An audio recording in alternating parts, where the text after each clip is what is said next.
Почитувани медиуми, ви благодарам што ја следите работата на Уставниот суд. Денеска се одржа 38-та седница со дневен ред на кој што беа закажани 8 иницијативи по кои се разгледуваше и оценуваше уставноста и законитоста. Уставниот суд информира дека во предметот во кој беше оспорено работењето во недела е одлучено да не се поведе постапка. Ова значи дека во правниот поредок останува законот кој го уредува правото на работниците да не работат во недела, освен во дејностите кои што се исклучоци, а секако се предвидени со сегашното законско решение.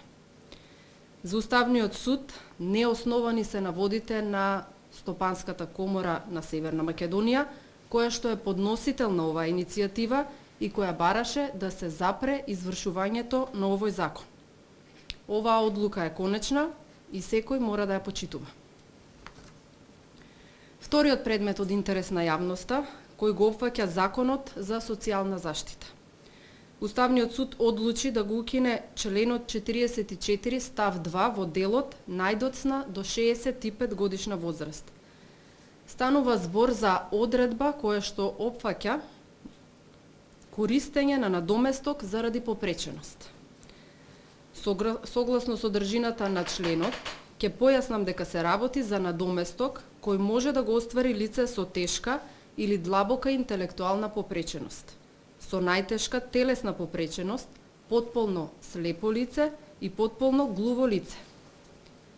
Законот предвидува дека овие категории на лица може да го остварат правото со навршени 26 години и најдоцна до 65 годишна возраст. Судот одлучи да ја укине оваа оспорена одредба, бидејќи со неа е повреден уставниот принцип на еднаквост на граѓаните пред Уставот, независно од личните својства и карактеристики на граѓаните. Исто така, оваа одредба е во спротивност со владењето на правото како темелна вредност на уставниот поредок, а е опфатена во членот 8 од Уставот. Третиот предмет од интерес на јавноста, Уставниот суд на денешната седница одлучи да донесе времена мерка со која се запираат сите активности на општина Центар кои што се однесуваат на издавање одобренија за градење врз основа на деталниот урбанистички план градска четврт Ј07 донесен од Советот на општина Центар во 2014 година. Оваа времена мерка ќе важи се до донесување на конечна одлука на судот, бидејќи веќе знаете дека Уставниот суд одлучи да поведе постапка за одлуката со која што е донесен деталниот урбанистички план, односно изрази сомнеш во уставноста и законитоста на постапката, односно донесувањето на одлука со 11 гласа за. Следниот предмет од интерес на јавноста, Уставниот суд одлучи да ја отфрли иницијативата со која што беше оспорена одлуката за избор на председател на Собранието од 2 мај 2017 година. Бидејќи таа одлука нема карактер на пропис, туку со неа се врши конкретен избор.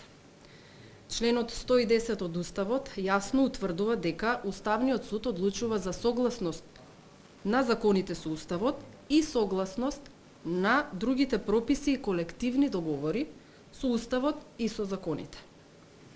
Според ова неосновани се наводите во иницијативите на Тодор Петров, председател на Светскиот македонски конгрес, Васко Лазевски, Богдан Илиевски, Борис Дамовски, Даме Тодоровски, адвокатот Свети Никола. Да појаснам за граѓаните и за вас новинарите дека овој предмет беше ставен на седница во март годинава, но не доби мнозинство на гласови, бидејќи ја знаете ситуацијата со недостатокот на уставните судии во тој момент.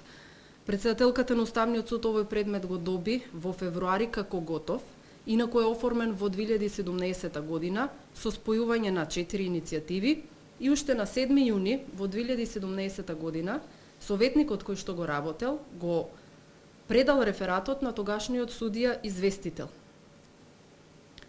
Од објективни причини, односно пензионирање на судија на почетокот на оваа година, предметот е прераспределен кај нов судија кој за 2 недели го проучил, го дал како предлог рефератот, кај претседателката на Уставниот суд и веднаш е ставен на одлучување.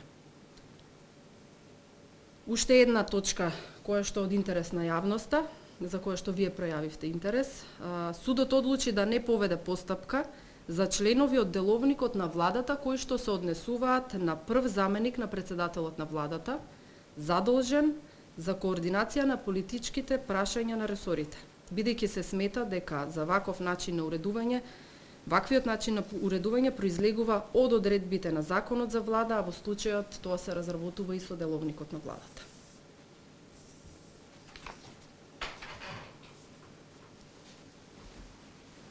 Има ли информација од во однос на иницијативата за неделен неработен ден, колку мина од судиите беа за покренување за иницијатива на постапка, колку беа против? Како што знаете, советувањето и гласањето во Уставниот суд е тајно според деловникот, така што не се откриваат имињата јавно кој како гласал. Меѓутоа, морам да потсетам дека овој предмет беше ставен на седница пред извесно време, односно пред да дојдат новите двајца судии, пред да бидат изгласани во собранието.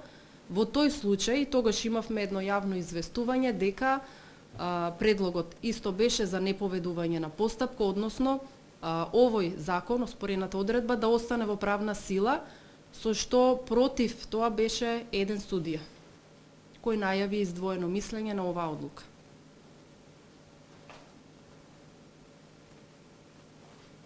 Инаку за донесување на одлука било каква во Уставниот суд, знаете дека потребни се најмалку 5 гласа.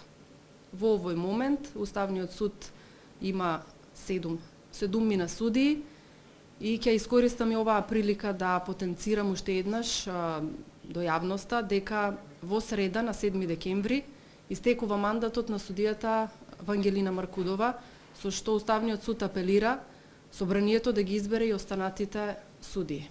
Еден предлог треба да дојде од страна на судскиот совет, односно тој да биде избран од редот на судиите.